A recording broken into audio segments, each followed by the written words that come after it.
Moi, j'ai un papa qui aimait beaucoup les champignons, donc quand j'étais petite, j'ai eu la chance de traîner beaucoup en forêt. Donc je sais que j'aime beaucoup les observer parce que je les connais pas, donc j'ose pas les ramasser. Et justement, je viens ici parce que en faisant partie de gens qui connaissent, et puis peut-être justement en mettant dans un club après écologique, j'aimerais aussi pouvoir les cueillir, les ramasser, les tester, les goûter, les cuisiner. Voilà, ça c'est un champignon comestible. La chanterelle grise. Alors ça, vous en trouverez beaucoup dans, dans le coin. Voilà, la chanterelle grise, qui est très proche de la girole. Elle contient aussi...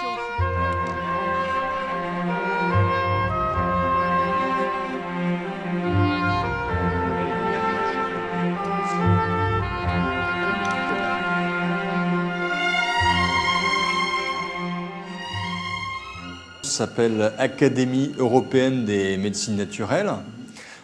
Donc en fait c'est une école qui permet d'enseigner la naturopathie et d'autres disciplines de thérapie naturelle, donc nutrithérapie, aromathérapie, soins énergétiques, les soins paralysiques, cire de fleurs de Bach par exemple. Tout ce qui tourne autour en fait de la médecine un peu parallèle. Voilà, de tout ce qui est thérapie alternative, tout ce qui est thérapie naturelle également, hein, toutes les modes de thérapie naturelle.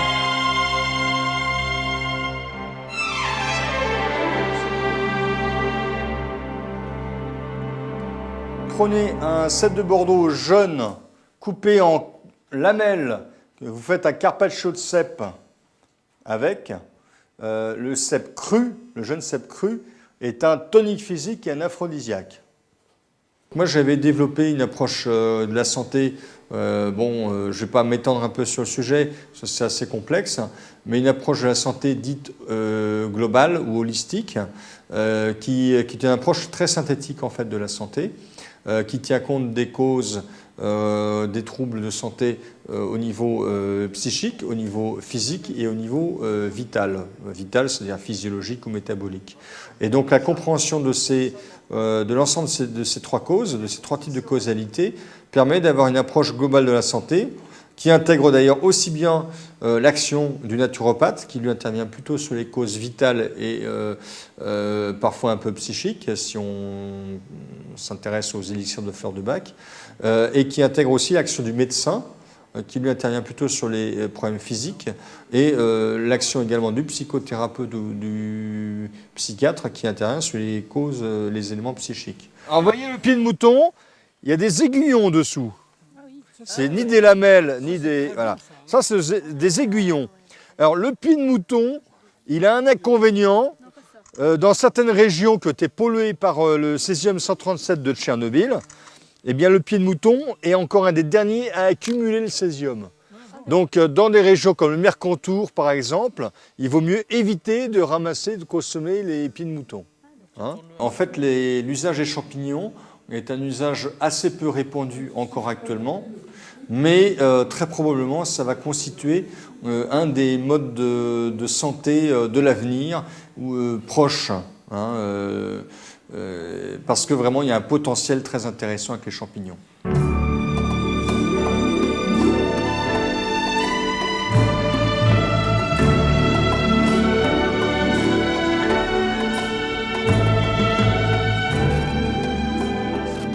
Je suis venu à la naturopathie suite à ma profession, parce que je suis déjà dans le médical, donc, enfin dans le paramédical, et par constat en fait. Le fait notamment en rhumatologie de tomber sur des gens qui ont des problèmes récurrents et qui ont des points communs sur leur alimentation, ça me fait poser des questions là-dessus. Puis bon, de fil en aiguille après, j'ai continué à travailler là-dedans, je me suis inscrit à l'école d'Alain, puis voilà. R-A-M-E accent grave T-E, Tramet.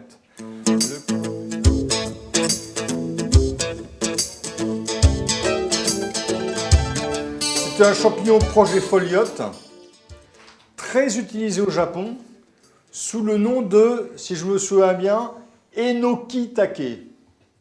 E-N-O. Le fait de se rendre compte que certains patients, notamment en rhumato, avaient des profils très similaires, ça m'a fait d'abord poser des questions sur leur alimentation. C'est le premier truc sur lequel je suis venu en fait. Déjà de les conseiller un petit peu sur une alimentation plus ciblée pour eux-mêmes, ça permet de les améliorer. Aussi bien qu'avec ma pratique de masseur ou sur les techniques ostéopathiques, peu importe. Et ça va charger les reins, ça va donc surcharger les reins.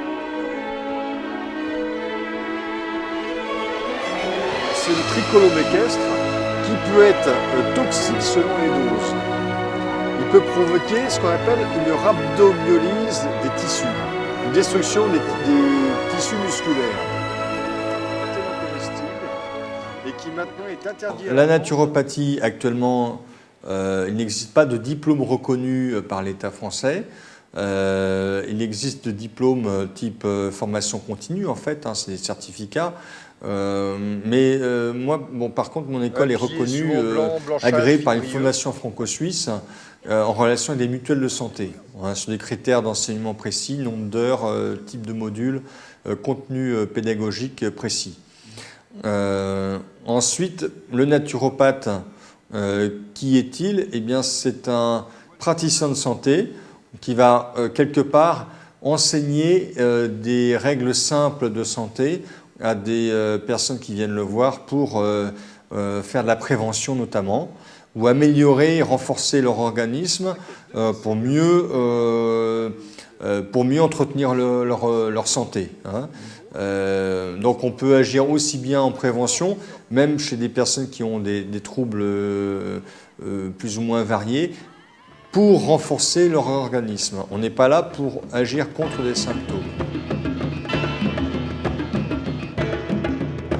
Qu'est-ce qui se passe ?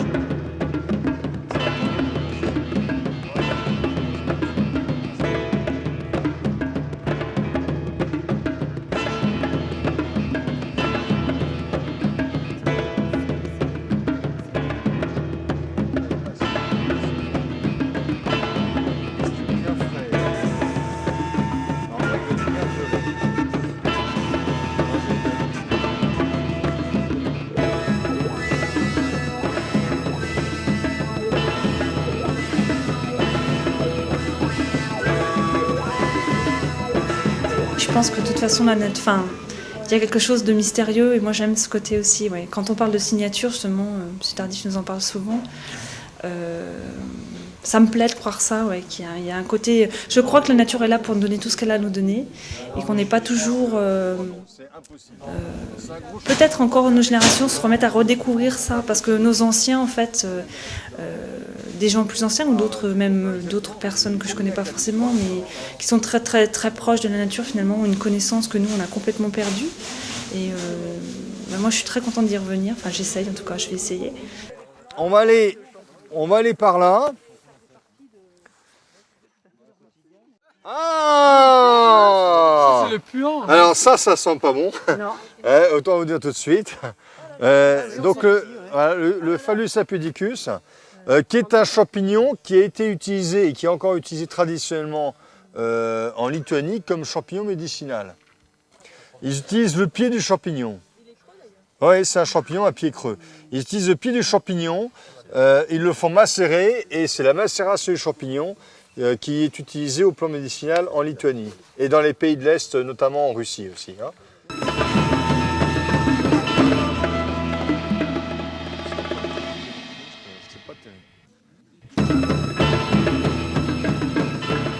Qu'est-ce que vous répondez à certains médecins qui disent que vous êtes un charlatan?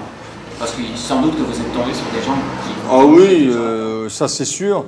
Moi, ce que je réponds, c'est que certes, les thérapies alternatives ne sont pas reconnues officiellement, en France en tout cas. Dans bien d'autres pays, ces thérapies alternatives font l'objet de reconnaissance, y compris par des mutuelles de santé, par exemple. Donc, si des mutuelles de santé estiment que les thérapies alternatives sont remboursables par leur service, on peut dire que il y a quand même on a des gages, on donne des gages de sérieux tout de même. Hein. Et puis surtout, moi, sur quoi je me fie, c'est aux résultats obtenus, sachant que, en revanche, il ne faut pas prétendre que nous remplaçons les médecins. Nous ne sommes pas là pour remplacer les médecins, mais pour agir en correspondance avec les médecins. Donc en fait, il est vrai qu'il y a des charlatans parmi les non-médecins, parce que ces gens-là, eux, prétendent remplacer les médecins et font de grosses bêtises en supprimant les médicaments et en essayant de les remplacer par des traitements naturels, ce qui n'a pas lieu d'être. Hein. Au contraire, il faut viser une complémentarité. Ouais, il y a eu un coup de flotte et ça a pourri les champignons quand même. Hein. À partir du moment où on est cohérent dans sa pratique, où on réfléchit à ce qu'on fait et on essaye de coller un petit peu à la personne qu'on a en face de soi, je pense pas que ce soit du charlatanisme. Notamment en homéopathie, j'ai déjà entendu certains médecins, notamment certains hauts responsables de la Sécu, dire que l'homéopathie c'était uniquement lié à des médecins qui sont extrêmement persuasifs. Enfin pour moi, j'attendrais qu'une seule chose d'un médecin allopathe, c'est qu'il soit aussi persuasif que le médecin homéopathe. Ça me ferait bien plaisir. Voilà. Donc ça veut dire que ça marche. Vous avez constaté que ça marche? Mais ça marche très très bien, de toute façon, il n'y a pas de souci là-dessus. Il faut dire aussi que toutes ces médecines-là sont des médecines ancestrales la plupart du temps, donc elles ont quand même un rapport à l'humain qui est très fort. On n'a pas un rapport co-scientifique, on a affaire à des thérapeutiques qui sont empiriques, comme on dit. Mais bon, l'empirisme, c'est un petit peu là-dessus que s'est basée l'allopathie aussi, si on réfléchit bien, au moins au départ.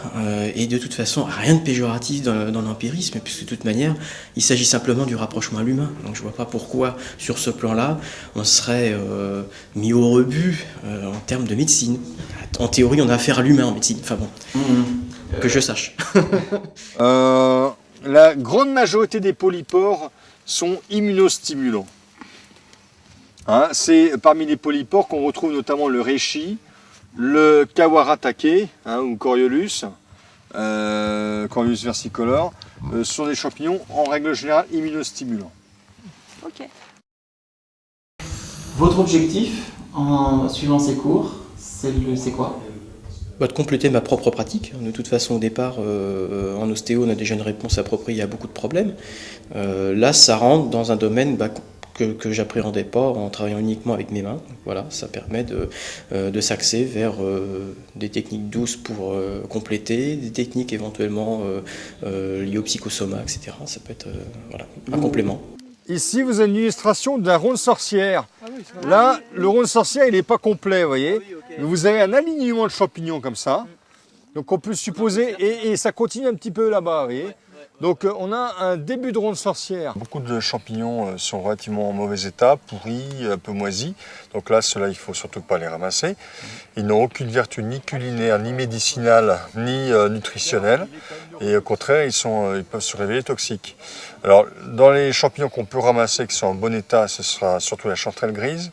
En champignons ayant des vertus thérapeutiques, le lactaire poivré. Sinon, bon, il y a quelques petites espèces quelques espèces qu'on rencontre un peu plus rarement là maintenant, comme la massette ou Gonfus clavatus et le pied de mouton par exemple.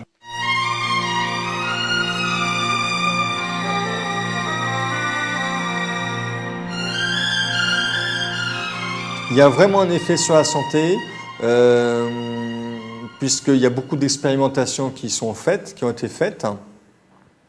On constate aussi, à l'analyse à l'appui, les effets physiologiques d'un certain nombre d'espèces de champignons. Donc là, c'est tout à fait quantifiable. L'effet placebo, pour moi, il n'est pas vraiment...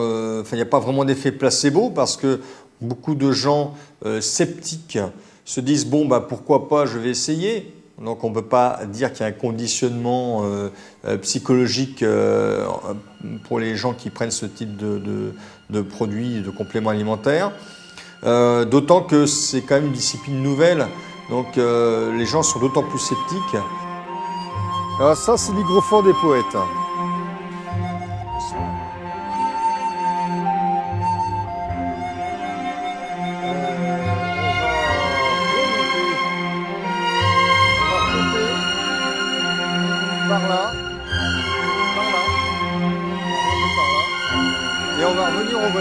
après, je vous laisse.